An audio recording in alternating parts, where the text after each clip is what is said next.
بسم اللہ الرحمن الرحیم۔ السلام علیکم۔ یہ national audio library for the blinds کی آواز ہے۔ آپ سن رہے ہیں کتاب المیہ مشرقی پاکستان جلد دوم، ترتیب و تدوین رئیس امروہوی۔ اسے آپ کے لیے پڑھ رہی ہے فرحہ ناز۔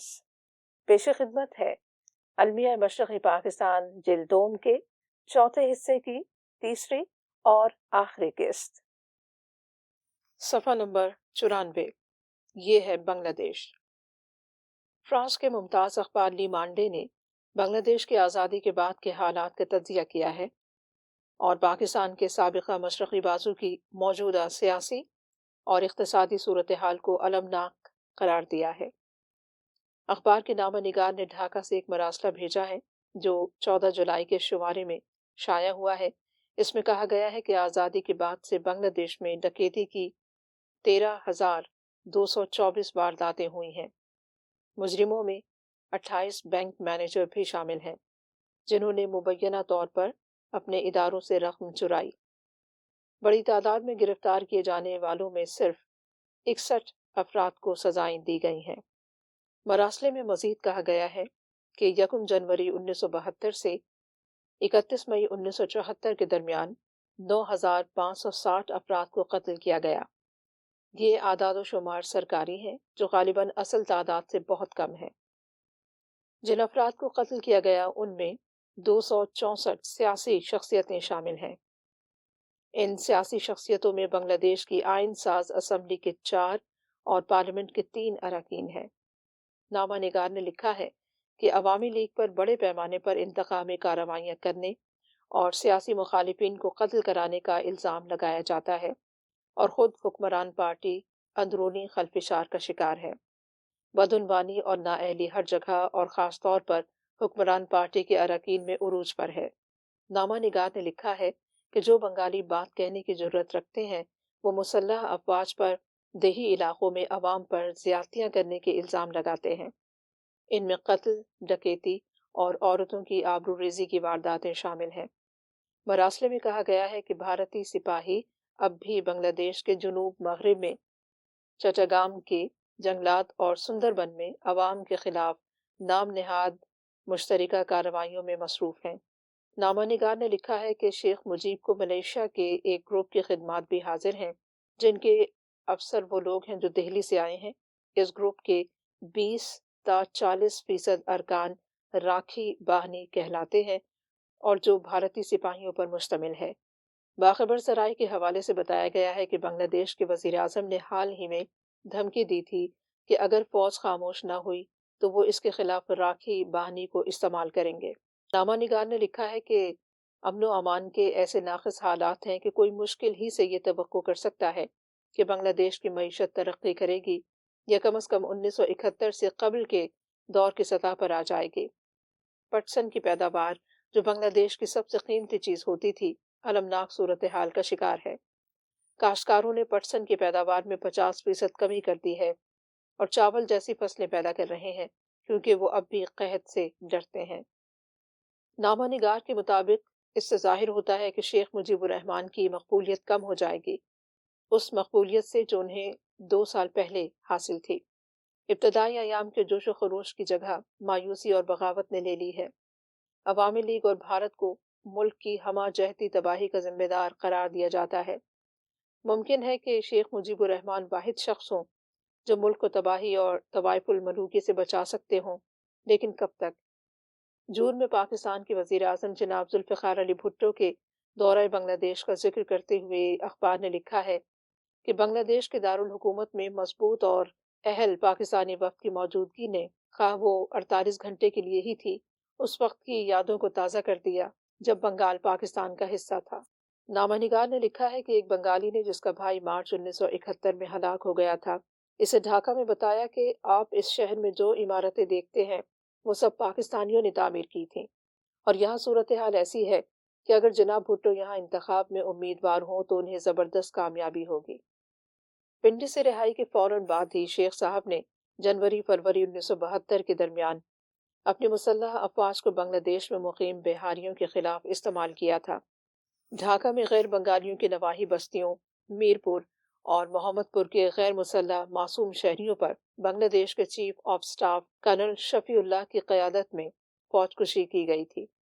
اس فوجی کارروائی میں شیخ صاحب کو خاطر خواہ کامیابی حاصل ہوئی تھی، لہٰذا انہوں نے اسی منصوبے کے تحت چاٹگام، سیت پور، آدم جی نگر، راجباڑی، بوگرا، کھلنا اور ایشر ڈی میں مقیم بہاریوں کے خلاف فوجی آپریشن کر کے عوامی لیگی غنڈوں کو وہ تمام مواقع فراہم کر دیے تھے جس کے لیے یہ غنڈہ عناصر گزشتہ 20 سال سے عوامی لیگ اور اس کے سربراہ شیخ مجیب الرحمان کو اپنے کاندھوں پر لیے پھرتے رہے تھے۔ عوامی لیگ کی تاریخ میں بہاریوں پر فوج کشی کا دور عوامی لیگی کارکنوں اور غنڈوں کے لیے ایک خوشحالی اور مسرت کا دور تھا۔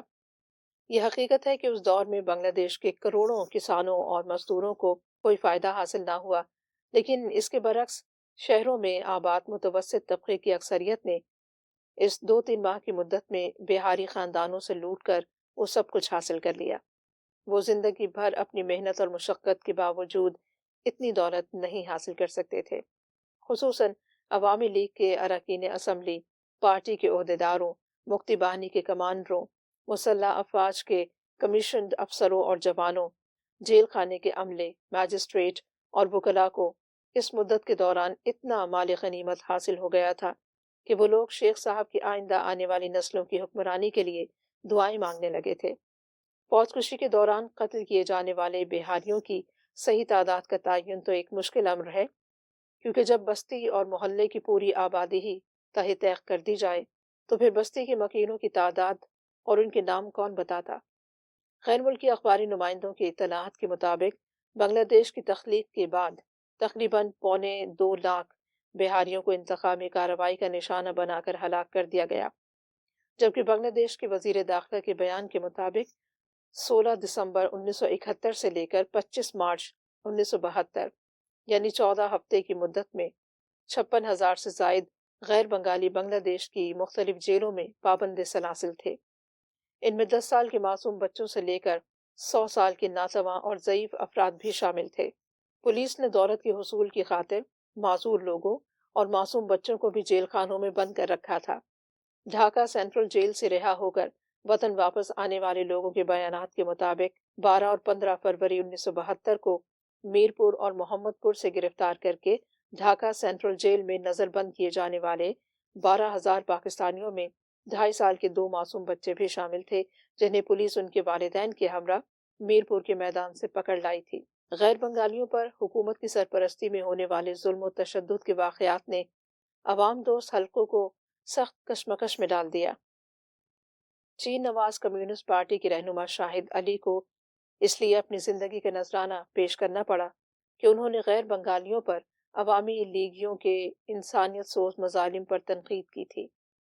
عوامی لیگی غنڈوں نے غیر بنگالیوں کی حمایت میں حکومت کے خلاف احتجاج کرنے والے مقرر کو بیت المکرم کے جلسہ عام میں ہی ہلاک کر دیا تھا۔ کمیونسٹ کارکن مرحوم شاہد علی اور نیشنل عوامی پارٹی کے سربراہ مولانا بھاشانی کے بیانات کے مطابق بیشتر عوامی لیگی اراکین اسمبلی اور فوج کے افسران ان دنوں بہاریوں سے زبردستی چھینی ہوئی موٹر کاروں پر سیر و تفریح میں مشغول تھے، جبکہ عوامی لیگی کارکن اور فوج کے جوان غیر بنگالیوں کے گھروں اور دکانوں سے مال و اسباب لوٹنے میں مصروف کار تھے۔ ان رہنماؤں کے اندازے کے مطابق ڈھاکہ اور بہاری آبادی کے دیگر شہروں کے نصف بنگالی گھروں میں ایسے مال و اسباب موجود ہیں جو غیر بنگالیوں کے گھروں سے لوٹ کر حاصل کیے گئے ہیں یا مکتی باہنی اور فوجی جوانوں سے کم قیمت پر خرید لیے گئے ہیں۔